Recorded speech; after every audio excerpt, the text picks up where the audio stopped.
தூய்மையாக்குங்கள், தூய்மையாகும்.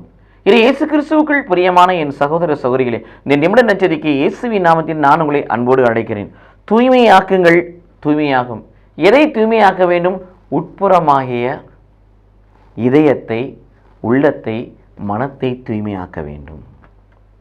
அப்ப உட்புறமாகிய உள்ளத்தை தூய்மையாக்க வேண்டும் என்று சொன்னால் எரேமியா 17:9 வாசிப்பது போல எல்லா தீமையும் போய் உட்கார இடம் இதயமா இருக்கிறது, இதயம்தான் இருக்கிறது, கேடானதா இருக்கிறது சொல்லுகிறார். ஆக அந்த உட்புறத்தை நாம் தூய்மையாக்க வேண்டும். நீதிமொழி 28:13 வாசிக்கிறோம், தன் பாவத்தை அறிக்கை செய்து விட்டு விடுகிறவன் வாழ்வு பெறுவான், தன் பாவத்தை அறிக்கை செய்யாதவனோ வாழ்வு பெற மாட்டான். பாவத்தை அறிக்கை செய்கின்ற பொழுது பாவ மன்னிப்பின் நிச்சயத்தை பெற்றுக்கொள்கிறான், அவன் இதயம் தூய்மையாக்கப்படுகிறது. ரோமர் 2:29 வாசிப்பது போல தூய ஆவியானவர் அருளியபடி உள்ளத்தில் செய்யப்படும் விருத்த சேதனமே விருத்த சேதனம், பாவ அறிக்கை செய்தல்.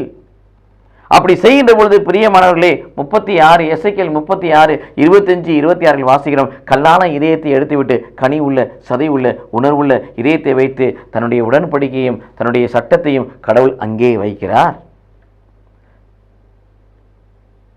பிலிப்பியர் 4:8-9 வாசிப்பது போல 8 மற்றும் 9 வாசிப்பது போல பெற்றுக்கொண்ட போதனைகள், கற்றுக்கொண்ட படிப்பினைகள், இவற்றுக்கேற்ப வாழ்க்கை நடத்துங்கள். அப்படி ஆண்டவராகிய கடவுள் உங்களோடு இருப்பார்.